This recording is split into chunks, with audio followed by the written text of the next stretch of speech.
Park, and today I will be presenting on the topic: should new drugs be given to patients outside clinical trials?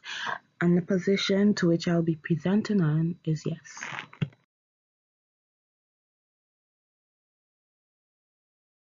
FDA was created as a preventative measure against tragedies that may result of improper or misleading use of drugs. Congress thought it necessary to establish an administration that solely focuses on ensuring that citizens are protected from possible harmful drugs that may cause further illness or even death. Drug manufacturers who desire to sell or distribute drugs, whether prescription, over the counter, or otherwise, must first conduct a clinical trial, then get FDA approval before putting such drugs on the market.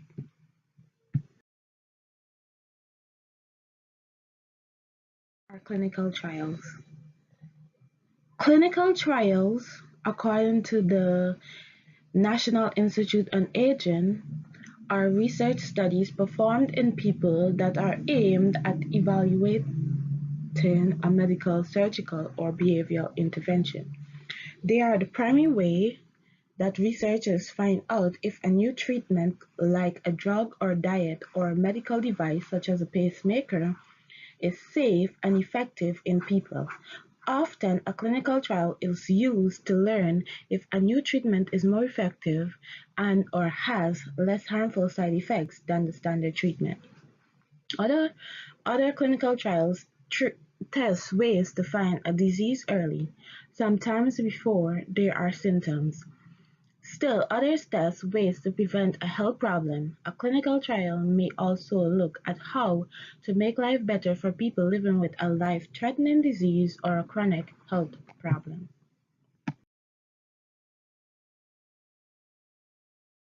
Important, and how does it work?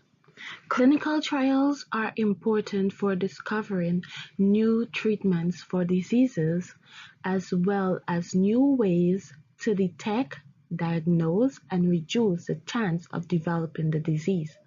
Clinical trials can show researchers what does and doesn't work in humans that cannot be learned in the laboratory or in animals. Clinical trials also help doctors decide if the side effects of a new treatment are acceptable when weighed against the potential benefits.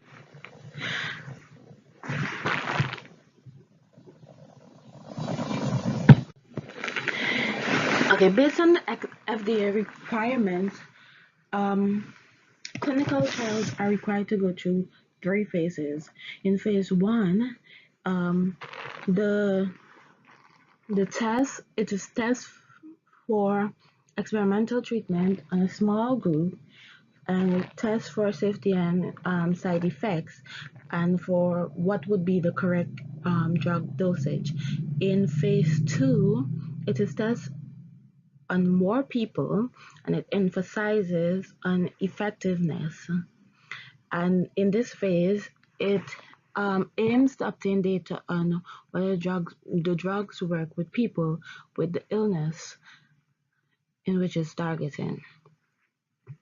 In phase three, it gathers more information about safety and effectiveness, and it is studied against different populations, different dosages, and it is used with combination of other drugs. And in this phase, it's usually about 3,000 people. The maximum is 3,000 people. Phase four trial for drugs and devices, it's usually after the FDA approval, and it usually is placed into a more diverse population over a longer period of time to monitor the effectiveness of the drug. Different requirements for potential new drugs. Patients have been fighting for years to be given the same opportunity as others in clinical trials. Many companies and even the FDA refuse to allow ill patients the same opportunity as others because they pose a risk during trials. Terminally ill patients make the trials more costly and time-consuming than they already are.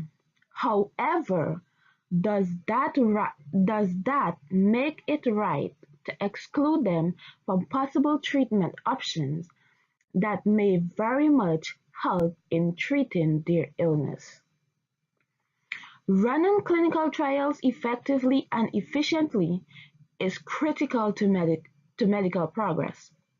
Allowing more patients to be enrolled in trials will speed the medical innovation process, allow more sick people to access potential beneficial therapies, and produce more generalized results. Again, in this Right to Try Act, and in 1987, the FDA had put in place an extended access program, which was basically developed for people who were terminally ill or ill in general, patients who had difficulty um, gaining access to clinical trials. However, in 2013 is when the whole Right to Try Act was beginning to become popular, and in 2014, Colorado was the first state to pass the first Right to Try legislation. Law, May 30th, 2018.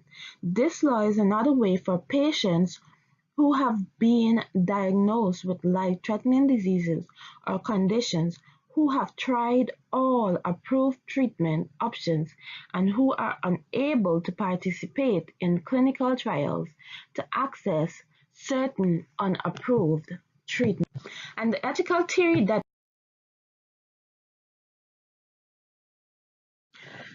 The ethical theory, in my opinion, that corresponds with this topic is the utilitarianism ethical theory. And in this theory, Bentham, in his Principle of Utility theory, states that any institute or act is good if and only if it tends to produce happiness. Mills also added, an act is morally right if it would maximize general sum of good over bad.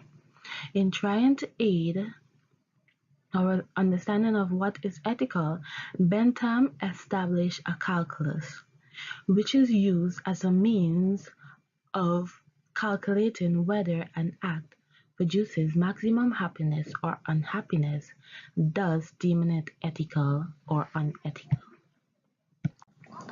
When using the utilitarian calculus, Bentham employs that we focus on 7 categories to calculate, which includes intensity, duration, certainty, propinquity, fecundity, purity, and extent.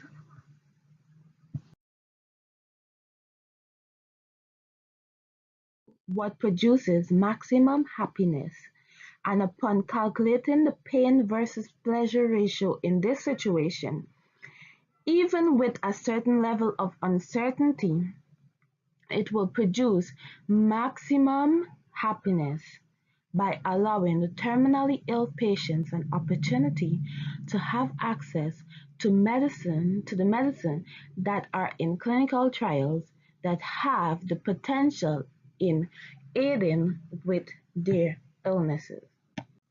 So some ethical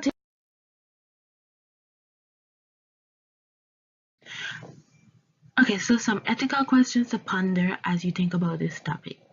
According to Kant, in his categorical imperative theory, he states that we should establish universal maxim that governs our actions. That way it will be morally accepted and fair to all.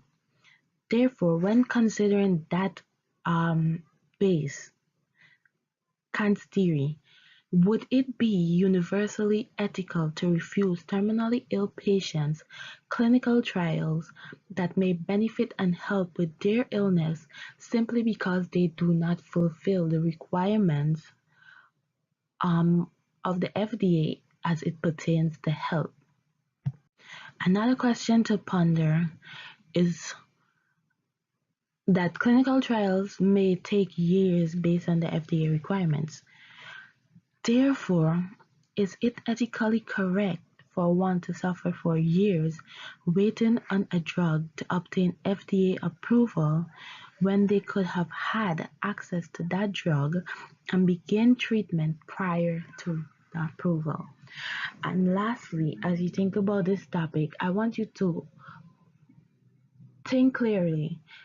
Is clinical trials really benefiting patients, the consumers, or is it benefiting manufacturers and the state? And I want you to think about that from a legal base and from a health base. Who truly benefits from clinical trials? Thank you very much.